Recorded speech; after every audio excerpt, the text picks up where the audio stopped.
Hello everyone, good morning. மறுபடியும் ரொம்ப நாள் கழித்து ஒரு புக் ஹால் வீடியோவில் உங்களாம் பார்க்குறதுல எனக்கு ரொம்ப சந்தோஷம். வழக்கம் போல் பிக் பேட் உல்ஃபில் இந்த வருஷம் நாங்கள் நிறைய புக் வாங்கியிருக்கோம். அதை நான் இந்த முறை புக் ஹால் வீடியோவை நான் பிரிச்சிருக்கேன். ரொமான்ஸ் அண்ட் ஃபிக்ஷன் அப்படின்னு சொல்லிட்டு. ரொமான்ஸ் ஆஸ் யூஷுவல் என்னோடய பழைய வீடியோஸ்லாம் பார்த்துருந்தீங்கன்னா தெரிஞ்சிருக்கும். ரொமான்ஸ் கேட்டகரி நான் படிப்பேன். அதே மாதிரி ஃபிக்ஷன் ஜேர்னரில் இருக்கிறது இல்லை கிட்ஸ் சம்மந்தப்பட்ட சில புக்ஸு அதெல்லாம் பார்த்திங்கன்னா என்னோடய ஹஸ்பண்ட் படிப்பாங்க. இந்த முறை பிக் பேட் உல்ஃபில் ஒரு புதுமையான விஷயம் செஞ்சாங்க. என்னென்னா, உங்களுக்கு அஃபிஷியலாக ஓப்பன் பண்ணுறதுக்கு ஒரு நாள் முன்னாடியே விஐபி பாஸ் அப்படின்னு ஒன்று இஷ்யூ பண்ணி ஒரு குறிப்பிட்ட மெம்பர்ஸ் மட்டும் எக்ஸ்க்ளூசிவாக ஓப்பன் பண்ணாங்க. ஆக்சுவலி டிசம்பர் 6 to 16 தான் இந்த முறை பிக் பேட் உல்ஃப் நடந்துச்சு கோலாலம்பூரில். But one day before December 5 அன்னைக்கு மார்னிங் 9 AM ஸ்டார்ட் பண்ணி மிட் நைட் வரைக்கும் நான் இந்த மாதிரியான விஐபி பாஸில் வச்சுருக்கவங்களுக்கு மட்டும் கொடுத்தாங்க. அந்த விஐபி பாஸ் ஃபேஸ்புக்கில் நடந்த சில காம்படிஷன்ஸ் மூலமாக கிடச்சிது. நாங்களும் பார்ட்டிசிபேட் பண்ணோம். பட் அன்லக்கி எங்களுக்கு கிடைக்கல. பட் ஒன் டே பிஃபோர் எங்களுக்கு ஒரு பெரிய சர்ப்ரைஸ் கிடச்சிது. என்னென்னா, என்னோடய ஹஸ்பண்டோட மேனேஜர் மூலமாக இந்த பாஸ் எங்களுக்கு கிடச்சிது. அவங்க தவிர்க்க முடியாத காரணத்தால் போக முடியலன்னு எங்களுக்கு இதை கொடுத்தாங்க. ஸோ நாங்கள் சடனாக முடிவு பண்ணி உடனே கிளம்பிட்டோம். ஒன் டே பிஃபோர் அப்படின்றதுனால உங்களுக்கு எக்ஸ்க்ளூசிவாக கொஞ்சமாக இருக்கிற புக்ஸில் கூட உங்களுக்கு அக்சஸ் கிடச்சிருக்கும். நீங்கள் நார்மல் டேஸில் போயிருக்கும்போது சில சமயம் அந்த புக்ஸ் கிடைக்காம போகலாம். பட் எக்ஸ்க்ளூசிவ் அப்படின்றதுனால இட்ஸ் சம்திங் ஸ்பெஷல் இந்த இயர். இது வரைக்கும் பிக் பேட் உல்ஃபில் நிறைய முறை நம்ம புக் ஹாலில் காமிச்சிருக்கேன். பட் ஒரு முறை கூட அதோட கவர்ஸ் டிசைன்ஸ் எப்படி இருக்கும்னு நான் உங்களுக்கு காமிச்சதில்லை. இதுதான் அதோட கவர் டிசைன். இந்த உல்ஃப் பேக்கேஜில் தான் கொடுப்பாங்க. இந்த உல்ஃப் வச்சு தான் அந்த அனிமேஷன் எல்லாமே இருக்கும். உங்களுக்கு பார்க்க ஒரு க்யூட்டான திங்ஸாக இருக்கும். ஃபேஸ்புக்கில் பார்த்தீங்கன்னா உங்களோட பேஜஸில் இது இந்த முறை பார்த்திங்கன்னா என்ன ஸ்பெஷல் பிக் பேட் உல்ஃபில்னால் நிறைய ஆஃபர்ஸ் எப்பயும் கொடுக்குறத விட அதிகமாகவே கொடுத்துருந்தாங்க. பொதுவாகவே பிக் பேட் உல்ஃபில் உங்களுக்கு புக்ஸ் வாங்கும்போது 10 ringgit 8 ringgit 2 ringgits உட்பட நமக்கு புக்ஸ் கிடைக்கும். ஈவன் 1 ringgitல கூட உங்களுக்கு புக்ஸ் எல்லாம் கிடைக்கும். அந்தளவுக்கு ரொம்ப கம்மியான விலையில் விற்பாங்க. இந்த முறை இன்னும் ஆஃபர் என்னென்னா 10+1 5+1 நிறைய ஆஃபர் கொடுத்துருந்தாங்க. குழந்தைங்களோட மேஜிக்கல் புக்ஸ் 3Dயில் காமிக்கிற மாதிரி அந்த மாதிரியான புக்ஸ் எல்லாம் 5+1 ஆஃபர் கொடுத்துருந்தாங்க. இந்த மாதிரி ரொமான்ஸ் ஃபிக்ஷன் இந்த மாதிரியான நிறைய புக்ஸில் பார்த்திங்கன்னா 10+1 ஆஃபர் கொடுத்துருந்தாங்க. ஸோ இந்த முறை நிறைய வாங்குறவங்களுக்கு கண்டிப்பாக மிகப்பெரிய யூஸ்ஃபுல்லாக இருந்திருக்கும். நாங்களும் 10+1ன்றதுனால ஒரு 2 books எக்ஸ்ட்ரா எங்களுக்கு கிடச்சிது. Because I bought 22 books in romance. So this is the cover. இந்த பிக் பேட் உல்ஃபில் பார்த்திங்கன்னா நாங்கள் ரொமான்ஸ் புக்கில் வாங்கின புக்ஸை பற்றி பார்க்கலாம். இப்போ ஒரு புக்ஸாக பார்ப்போம் என்னென்னு. First book unlucky in love. இது பார்த்திங்கன்னா ஜெசிகா ஃபாக்ஸ் அப்படின்றவங்க எழுதியிருக்காங்க. இது ஒரு சீரீஸ்லேருந்து இருக்க புக்கு. ஹெட் நைட் ப்ரொஃபஸிஸ் அப்படின்னு சொல்லிட்டு ஒரு 5 கேர்ள்ஸ் பற்றின புக்ஸு. அவங்களோட night out, funny, as usual, love, romance அந்த மாதிரியான ஒரு புக்கு சீரீஸ் இது. ஆக்சுவலி இதில் 5 to 6 books இருக்குது. இதில் இந்த புக் பார்த்திங்கன்னா இந்த லிபி ஃபாஸ்டர் அப்படின்றவங்க ரொம்ப அவங்களோட ஒர்க்கில் ரொம்ப கஷ்டப்படுறாங்க. அந்த சமயம் பார்த்திங்கன்னா ஒர்க் ஆன் லொக்கேஷனாக தாய்லாண்டுக்கு போக வேண்டிய சூழ்நிலை ஏற்படுது. So this is the best escape அப்படின்னு முடிவு பண்ணி கிளம்புறாங்க. அந்த இடத்துல ஒர்க் பண்ண போகும்போது அங்கே ஒரு இன்ட்ரெஸ்டிங் கேரக்டர் பார்க்குறாங்க. அந்த கேரக்டராவது அவங்களோட லவ் ஆஃப் த லைஃபாக இருக்குமா, அவங்களோட ஒர்க்கால் இன்னும் பெட்டர்மெண்ட்டாக ஆகுமா அப்படின்ற மாதிரி தான் இந்த புக்ஸ் போகுது. This is the first one. Next one பார்த்திங்கன்னா ஏ ரொமான்டிக் கெட்டவே அப்படின்னு சொல்லிட்டு சாரா மாங்க் அப்படின்றவங்க எழுதியிருக்காங்க. ஆக்சுவலாக இந்த புக் பார்த்திங்கன்னா 2 sisters பற்றினது. அதில் பார்த்திங்கன்னா எல்டர் சிஸ்டரோட ஹஸ்பண்ட் திடீர்னு ஒரு ஆக்சிடெண்ட்டில் இறந்துடுறாங்க. ஸோ அவங்களுக்கு பார்த்திங்கன்னா அவங்க ஹஸ்பண்டோட உயில் அந்த சொத்து கிடைக்கிது. அது என்னென்னா ஒரு தூர தேசத்தில் இருக்கிற ஒரு அழகான ஒரு ஹோட்டல் பற்றினது. அந்த ஹோட்டல் இவங்க அதை எடுத்து ஒரு சீசனாவது எடுத்து நடத்திட்டு அதுக்கப்புறம் தான் அதை விற்கணுமா வேணாமான்றதையும் அவங்க முடிவு பண்ணணும் அப்படின்னு அந்த வில்லில் இருக்குது. ஸோ அவங்களோட 2 சிஸ்டரும் சேர்ந்து தன்னோட ஒரு குழந்தையும் கூட்டுக்கிட்டு அதை கொண்டு போய் பார்க்குறாங்க. ஸோ அவங்களோட லைஃப்பில் அடுத்து என்னெல்லாம் நடக்க போகுது அப்படின்றது தான் இந்த புக்கு. இந்த புக் ஒன் சம்மர் இன் இட்டாலி அப்படின்னு சொல்லி இந்த புக்கு பார்த்திங்கன்னா ஷூ மார்க்ராஃப்ட் அப்படின்றவங்க எழுதியிருக்காங்க. இந்த புக்கில் வந்து பார்த்திங்கன்னா கேரக்டர் அவங்க ஹீரோயினோட நேம் சோஃபியா. அவங்களோட அப்பா வந்து இறந்துடுறாங்க. ஸோ நம்ம நாட்டில் தான் வந்து பார்த்திங்கன்னா ஒரு எதனா ஒரு ப்ராப்ளம்னா வந்து நம்ம அதை யோசிச்சுட்ருப்போம். பட் நீங்கள் இந்த மாதிரியான புக்ஸ் எல்லாம் இந்த வெஸ்டர்ன் கண்ட்ரிஸ் அந்த மாதிரிலாம் பார்க்கும்போது மேக்ஸிமம் அவங்க கொஞ்ச நாள் அவங்களோட அந்த மனத அழுத்தத்தை மாற்றுறதுக்காக கண்டிப்பாக எங்கன்னா வெளியே போகிற மாதிரி காமிச்சிருப்பாங்க. இதில் சோஃபியா வந்து பார்த்திங்கன்னா வந்து இட்டாலிக்கு விசிட் பண்ணலான்னு போகிறாங்க. அந்த சமயம் அவங்களுக்கு ஒரு மிகப்பெரிய அதிர்ச்சி காத்துட்ருக்கு. அவங்க வாழ்க்கை பற்றின ஒரு உண்மை தெரிய வருது. என்னென்னா அவரோட அப்பா இப்போ இறந்தவர் வந்து தன்னை வளர்த்தவங்க அவங்களோட நிஜ அப்பா கிடையாது, பயாலஜிக்கல் ஃபாதர் யாருன்னு தெரிய வருது. ஸோ அவங்களோட லைஃப்பில் இனிமேல் அவங்க எப்படி கெட் ஆன் ஆக போகிறாங்க, எப்படி மூவ் ஆன் ஆக போகிறாங்க அப்படின்றது தான் இந்த கதை. நெக்ஸ்ட் வந்து Crazy rich Asians and China rich girl friend அப்படின்னு சொல்லிட்டு இது 2 புக்கும் வந்து காம்போவாக வாங்கினேன். இந்த புக்கு வந்து பார்த்திங்கன்னா உங்களுக்கு கெவின் குவான் அப்படின்றவங்க எழுதியிருக்காங்க. ஆக்சுவலாக ஹீஸ் ஆத்தர் வந்து பார்த்திங்கன்னா சிங்கப்பூரியன். ஸோ ஒரு ஏஷியன் கண்ட்ரி ஆளுங்களுக்கு வெளியே ஒரு வெஸ்டர்ன் அவங்களுக்கு எப்படி தன்னோட வாழ்க்கையை பற்றி சொல்கிறது அப்படின்ற மாதிரியான ஒரு சின்ன ரொமான்டிக் காமெடி புக். இந்த புக்கு பேஸ்டாக வந்து பார்த்திங்கன்னா படமும் வந்து அதுவும் பயங்கர சூப்பர் டூப்பர் ஹிட். ஸோ புக்கும் வந்து நல்ல ஹிட், அவருக்கு டபுள் தமாக்கா. இது வந்து பார்த்திங்கன்னா ஒரு 3 ரிச் சைனீஸ் ஃபேமிலியை பற்றினது. அதுவும் நார்மல் ரிச் இல்லை, சூப்பர் ரிச் ஃபேமிலி. அவங்களுக்கு நடுவில் நடக்கிற அவங்களோட கேரக்டர்ஸ் பற்றி, அவங்களுக்கு நடுவில் நடக்கிற காசிப்ஸ், ஃப்ரெண்ட்ஷிப், லவ், இந்த மாதிரியான விஷயங்களை பற்றி போட்டிருக்கோம். இதில் வந்து 3rd புக்கும் ஒன்று இருக்குது. அந்த புக்கு எனக்கு அந்த சேலில் கிடைக்கல. ஸோ ஃபஸ்ட் 2 புக்கு மட்டும் வாங்கியிருக்கேன். நிச்சயமாக நெக்ஸ்ட் டைம் 3rd புக்கை தேடி வாங்கணும். த நெக்ஸ்ட் ஒன் வந்து பார்த்திங்கன்னா the little kiosk by the sea, Jennifer Bohnet அப்படின்றவங்க எழுதியிருக்காங்க. உங்களுக்கு இந்த கதையில் வந்து என்னன்னு பார்த்தீங்கன்னா ஹீரோயின் வந்து சபைன் அப்படின்றவங்க, அவங்களோட கயாஸ்க்கு வந்து சீ சைடில் இருக்கிறது. அந்த இடம் வந்து பார்த்திங்கன்னா ரொம்ப நல்ல விலை போகிற ஒரு இடமா இருக்குது. அவங்களோட ஃப்ரெண்டு வந்து ஒரு மிகப்பெரிய ஆஃபர் கொடுக்குறாங்க அந்த இடத்த கொடுத்துட சொல்லி. பட் அவங்க வந்து தன்னோட ஷாப் தான் முக்கியம் அப்படின்னு சொல்லிட்டு அதுக்காக போராடுறாங்க. அந்த இடத்துங்களில் இருக்கிற மற்ற கேரக்டர்ஸ், மற்ற ஷாப்பில் இருக்கவங்க, அந்த மாதிரி எல்லாரும் சேர்ந்து அந்த லைஃப் எப்படி மூவ் ஆன் ஆகுது, என்ன பண்ண போகிறாங்க அடுத்த சபைன் அப்படின்றது தான் வந்து இந்த கதை. நெக்ஸ்ட் புக் வந்து பார்த்திங்கன்னா இசபெல் புக் பைண்டர், அந்த புக்கு ஹோலி மெக்வைன் அவங்க எழுதியிருக்காங்க. இதுவும் ஒரு சீரீஸ். இதில் ஃபர்ஸ்ட் புக் வந்து பார்த்திங்கன்னா அவங்களோட இன்ட்ரடக்ஷன் மாதிரி இருக்கும், glamorous life of that book binder. இது வந்து fabulously fashionable life of book binder. Next 3rd வந்து பார்த்திங்கன்னா கான்ஃபிடென்ஷியல். இதில் இந்த 2nd புக் தான் எனக்கு கிடச்சிது. இது என்னென்னா வந்து இசபெல் அவங்க தான் வந்து ஹீரோயின். அவங்க வந்து ஃபேஷன் இண்டஸ்ட்ரியில் இருக்காங்க. அவங்களோட ஓன் லைன் ஆஃப் ஃபேஷனை வந்து ஓப்பன் பண்ணணும்னு நினைக்கிறாங்க. லவ் ஆஃப் லைஃப் இருக்குது. ஸோ ஸ்மூத்தாக போயிட்டுருக்கு தன்னோட லைஃப் அப்படின்னு நினச்சிட்டு இருக்கும்போது திடீர்னு எல்லாமே வந்து அவுட் ஆஃப் கண்ட்ரோல் ஆகுது. ஸோ எல்லாத்தையும் எப்படி அவங்க கண்ட்ரோலுக்கு கொண்டு வர போகிறாங்க, எப்படி அவங்க லைஃப்பை சரி பண்ணுறாங்க அப்படின்றது தான் இந்த series. Leon love in a week, Andrew Clover எழுதியிருக்காங்க. இந்த புக் வந்து பார்த்திங்கன்னா பாலி அண்ட் ஆத்தர் 2 பேரும் வந்து மேரிட் கப்புள், 10 இயர்ஸாக வந்து மேரிடாக இருக்காங்க, கிட்ஸ் இருக்குது. இதில் ஒரு ஈகோயிஸ்டிக் ப்ராப்ளம் வருது. என்னென்னா வந்து ஒரு உமன் வந்து மென்னை விட அதிகமாக, அதாவது ஹஸ்பண்ட் அண்ட் ஒய்ஃபாக இருக்கும்போது ஒய்ஃப் வந்து ஹஸ்பண்டை விட அதிகமாக சம்பாதிக்கும் போது வர ஈகோ ப்ராப்ளம் தான். ஸோ 2 பேருக்கும் ப்ராப்ளம் வந்து லைஃப் வந்து மேரேஜ் லைஃப் கிரிசிஸில் இருக்குது. அந்த சமயம் அவர் ஹஸ்பண்ட் என்ன பண்ணுறாருனா வந்து ஆன்லைனில் ஒரு கோர்ஸ் போகிறாரு. என்னென்னா 1 வீக்கில் எப்படி லவ் கற்றுக்கிறது அப்படின்ற ஒரு டிஃப்ரெண்ட்டான ஒரு கோர்ஸ் போகிறாரு. அதுக்கப்புறம் அவங்க லைஃப்பில் நடக்கிற சின்ன சின்ன மாற்றங்கள் என்ன, நிஜமான ஒரு லவ் ஆஃப் லைஃப் எப்படி, ஒரு மெச்சூர் லவ்ன்றது என்ன அப்படின்றது தான் இந்த கதை. அதாவது இந்த உலகத்தில் யாருமே வந்து பார்த்திங்கன்னா மேட் ஃபார் ஈச் அதர் கிடையாது. அவங்களோட டிஃப்ரென்ஸோடு ஏற்றுக்கிறது தான் நிஜமான லவ் அப்படின்றத சொல்கிறது தான் இந்த கதை. நெக்ஸ்ட் ஒன் வந்து ஜில் மேன்சில் அவங்களோடது த அன்பிரிடிக்டபிள் கான்சிக்வன்சஸ் ஆஃப் லவ் அப்படின்னு சொல்லிட்டு இந்த புக்கு. இந்த புக்கு வந்து பார்த்திங்கன்னா ஜோஷ் அப்படின்றவர் கான்வெலுக்கு வந்து ரிட்டர்ன் ஆகிறாரு. கான்வெல்லேருந்து கலிஃபோர்னியாவுக்கு வந்து ரிட்டர்ன் ஆகுறாரு.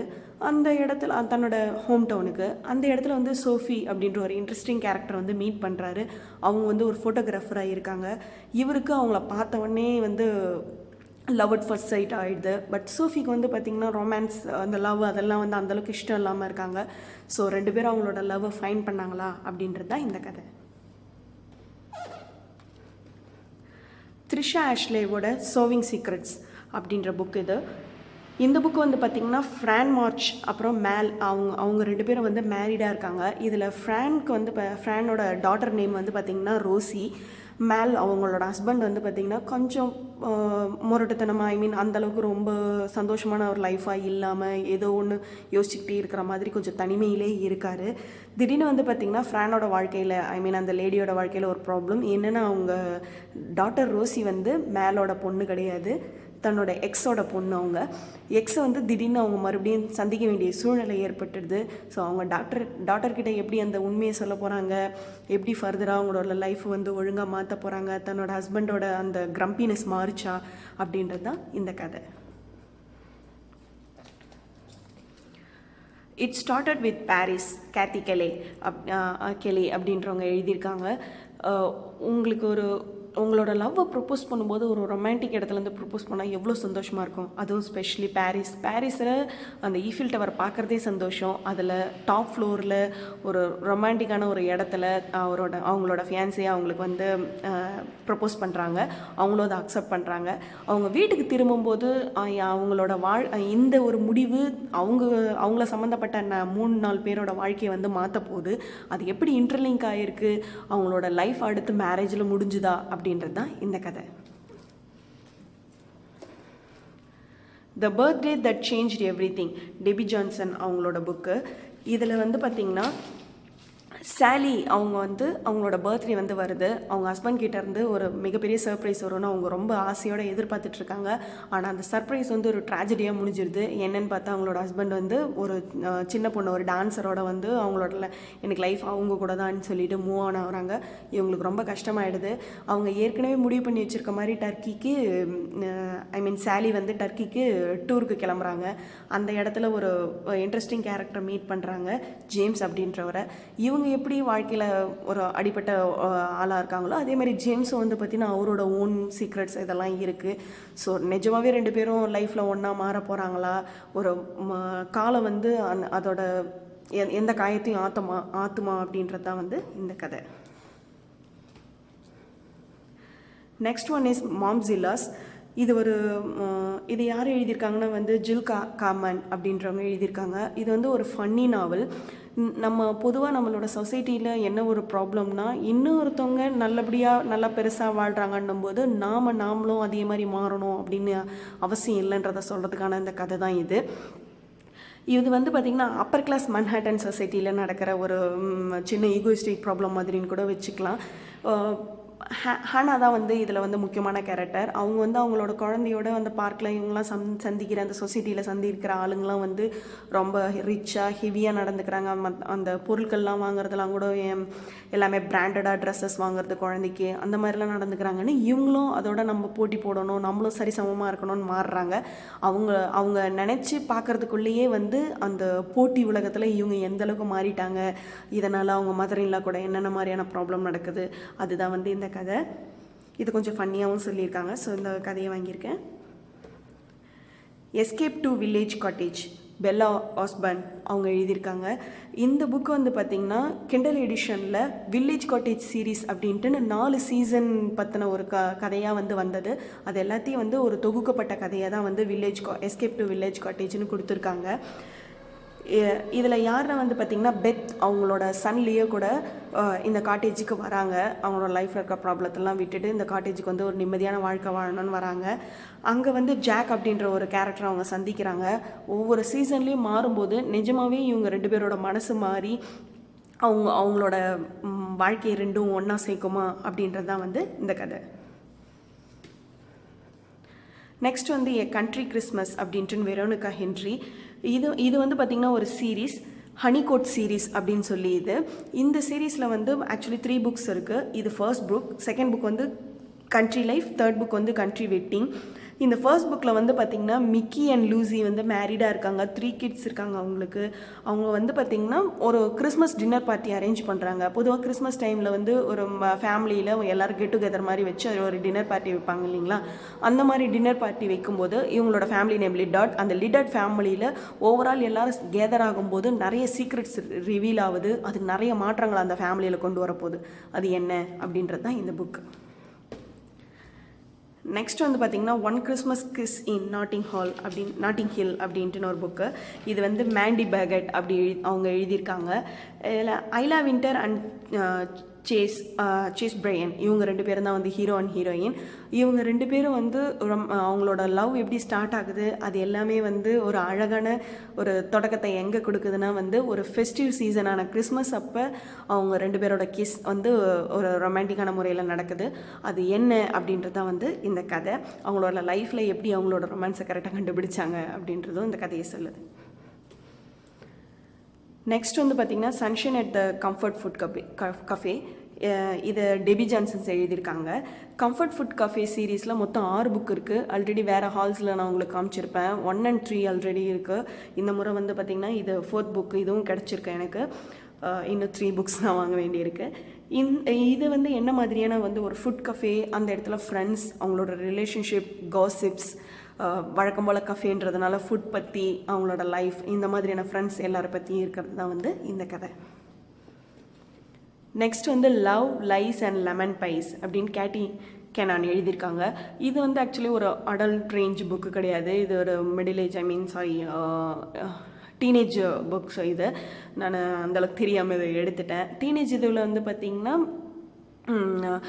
ஒரு கேர்ள் அண்ட் பாய் வந்து ஒரு பேக்கிங் கிளப்பில் சேர்றாங்க. அவங்கவுங்களோட ஃபேமிலியில் இருக்க ப்ராப்ளத்தை மறக்கிறதுக்காக ஸ்கூலில் இருக்க பேக்கிங் கிளப்பில் சேர்றாங்க.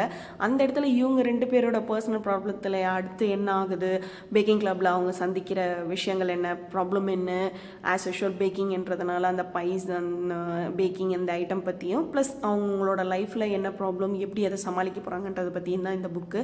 இதில் வந்து பார்த்திங்கன்னா நெக்ஸ்ட் ஒரு சீரீஸ், இந்த சீரீஸில் 2 புக் இருக்குது. நெக்ஸ்ட் வந்து பார்த்திங்கன்னா secret schemes and saving machine அப்படின்னு சொல்லிட்டு செகண்டு. இது வந்து பார்த்திங்கன்னா பேக்கிங் கிளப் பற்றி first. The forever house Veronica Henry அப்படின்னு சொல்லிட்டு, இது வந்து பார்த்திங்கன்னா ஒரு ஹண்டர்ஸ் மூன் அப்படின்ற ஹோம். இந்த ஹோம் வந்து அந்த ஓனர்ஸ் வந்து விற்கணும்னு நினைக்கிறாங்க. அந்த சமயம் வந்து எஸ்டேட் ஏஜெண்ட்டாக பெலிண்டா அப்படின்றவங்கள சேர்க்குறாங்க. அவங்க எஸ்டேட் ஏஜெண்ட்டாக இருந்தாலும் பெலிண்டாவுக்கு வந்து ஒரு ஆசை என்னன்னா, இந்த மாதிரி ஒரு அழகான வீடை வாங்கணுன்றது தான் அவங்களுக்கும் ஆசை. அந்த வீடை வந்து விற்கணும்னு ஓனர் சொன்னோடனே அதை விற்க முயற்சி பண்ணுறாங்க. அந்த விற்கும்போது அந்த வீடை பற்றின சில விஷயங்கள் தெரிய வருது அவங்களுக்கு. ப்ளஸ் அதில் அவங்களோட பாஸ்ட்டும், பெலிண்டாவோட பாஸ்ட்டும் இதில் இருக்குதுன்னும் போது என்ன நடக்குது, அவங்க எப்படி இதெல்லாம் ஹேண்டில் பண்ணாங்கன்றது தான் இந்த கதை. நெக்ஸ்ட் வந்து அபி கிளமென்ஸ் அவங்களோட the heavenly Italian ice cream shop அப்படின்னு சொல்லிட்டு இந்த கதை. இது வந்து பார்த்திங்கன்னா இந்த ஐஸ்கிரீம் ஷாப் பற்றின book series 2. First the Vivien's ice cream shop, next one is heavenly Italian ice cream shop. Vivien ice cream ஷாப்பில் என்ன வந்து பார்த்திங்கன்னா 2 சிஸ்டர்ஸ், அவங்களோட கிராண்ட்மா இறந்தக்கப்புறம் அவங்களோட ஐஸ்கிரீம் ஷாப் வந்து அவங்களுக்கு வருது. அதை எப்படி அவங்க கஸ்டமர்ஸ் அவ்வளோவா வராத அந்த கடையை எப்படி ரன் பண்ண போகிறாங்க, எப்படி அதை வந்து தூக்கி நிறுத்துகிறாங்க அப்படின்றது தான் கதை. அவங்களோட லைஃப்பை எப்படி அடுத்து செட்டில் ஆக போகிறாங்கன்றது தான். இதில் செகண்டில் வந்து பார்த்திங்கன்னா ஆல்ரெடி செட்டில் ஆன அந்த சிஸ்டர்ஸ் வந்து அடுத்து அவங்க லைஃப்பில் சந்திக்கிற பிரச்சனைகள், அதாவது எல்டர் சிஸ்டருக்கு வந்து ஹஸ்பண்டோட இட்டாலியன் போகணும்னு நினைக்கிறாங்க. அந்த இடத்துல ஒரு ஐஸ்கிரீம் ஷாப் ஓப்பன் பண்ணணும்னு நினைக்கிறாங்க. அதுவும் அதே மாதிரி எங்கள் சிஸ்டர் வந்து பார்த்திங்கன்னா அவங்களோட ஃபியான்சேவோட மேரேஜ் ஆக போகிறாங்களா இல்லையா அப்படின்றது தான் இந்த செகண்ட் புக். நெக்ஸ்ட் வந்து கேர்லின் ப்ரௌனோட the red hot chilli cook off அப்படின்னு சொல்லிட்டு ஒரு புக்கு. இது வந்து பார்த்திங்கன்னா ஒரு மேரிட் கப்புள் இருக்காங்க. அவங்களோட அதில் வந்து பார்த்திங்கன்னா ஒய்ஃப் வந்து ஹஸ்பண்டோட பேக்கில் இருந்து ஒரு நாள் ஒரு பிகினி பார்க்குறாங்க. ஆனால் அது அவங்களோடது கிடையாது, வேறு யாரோ ஒருத்தவங்களது. ஸோ அவங்க ஒரு ரிவெஞ்ச் எடுக்கணும்னு நினைக்கிறாங்க தன்னோட ஹஸ்பண்ட் கிட்ட. தன்னோட ஃபேமிலி எல்லாத்தையும் ஹெல்ப் கேட்குறாங்க. எல்லாரும் அவங்களுக்காக ஹெல்ப் பண்ணுறாங்க. ஆனால் அது ஒரு ஃபன்னி அண்ட் காமெடி அந்த மாதிரி ஜேர்னரில் நகர்ந்துருது அந்த ரிவெஞ்சு. ஸோ எப்படி இருக்குன்றது தான் இந்த கதை. இதுலேயே செகண்டும் வந்து இதில் இன்னொரு புக்கும் இருக்குது. ஆக்சுவலாக இது ஒரு சீரீஸ், கெடலிக் டெக்சாஸ் அப்படின்னு சொல்லிட்டு. இது வந்து செகண்ட் புக். ஃபர்ஸ்ட் புக் வந்து பார்த்திங்கன்னா the blue ribbon jalapeno society jubilee அப்படின்னு சொல்லிட்டு ஒரு புக்கு. இது செகண்ட் புக்கு. காமெடி ரொமான்ஸ் அப்படின்றதுனால இதை வாங்கியிருக்கேன். The last one in this haul வந்து பார்த்திங்கன்னா no place like home. Sorry, my book fell down. No place like home அப்படின்னு சொல்லிட்டு டெபி மெக்கொம்பர் வந்து எழுதியிருக்காங்க. இது வந்து பார்த்திங்கன்னா கிட்டத்தட்ட ஒரு இந்தியாவில் நடக்கிற ஒரு ப்ராப்ளம் மாதிரி இருக்கும். என்னென்னா வந்து ஹீரோயின் வெளியூரில் வேலை செஞ்சிட்ருக்காங்க. ஹோம் டவுனில் இருக்க அவங்க தாத்தாக்கு உடம்பு சரியில்லாமல் ஆகிடுது. அவங்க பார்த்துக்கிறவங்க வந்து சாம் அப்படின்ற ஒருத்தவங்க பார்த்துருக்காங்க. பார்த்துக்கிட்டு இருக்காங்க அவங்க தாத்தாவை. திடீர்னு ரொம்ப உடம்பு முடியலன்னு இவங்களுக்கு கால் வருது. ஸோ இவங்க அவங்க தாத்தாவை பார்க்க வரும்போது அவங்க என்ன சொல்கிறாங்கன்னா, ஸோ இன்னும் நான் எவ்வளோ நாள் இருக்க போகிறேன்னு தெரியல, ஸோ சாமை நீ கல்யாணம் பண்ணிக்கோன்ற மாதிரி அரேஞ்ச் மேரேஜ் ரெடி பண்ணுறாங்க.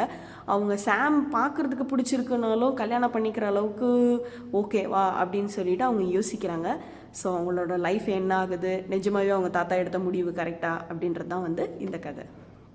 So this is the hall. Overall என்னோட 22 புக்ஸ் இது தான். இந்த 22 புக்ஸில் வந்து பார்த்திங்கன்னா 20 புக்ஸில் நாங்கள் பே பண்ணோம். 2 புக்ஸ் வந்து பார்த்திங்கன்னா +1 ஃப்ரீ அந்த ஆஃபரில் வந்தது. நெக்ஸ்ட்டு ஹால் வீடியோவில் வந்து பார்த்திங்கன்னா நம்மளோட அந்த ஃபிக்ஷன் அண்ட் புக் எக்ஸஸ் ஷாப்பில் நேரடியாகவும் நாங்கள் போயிருந்தோம். அந்த ஹால் அந்த மாதிரியான அடுத்தடுத்த வீடியோஸ்லாம் இருக்குது. ஸோ மறக்காமல் சேனலுக்கு சப்ஸ்கிரைப் பண்ணுங்கள், வீடியோஸ் பாருங்கள். உங்களுக்கு பிடிச்சிருந்தால் லைக் பண்ணுங்கள், கமெண்ட் பண்ணுங்கள் அண்ட் ஷேர் பண்ணுங்கள். தேங்க்யூ.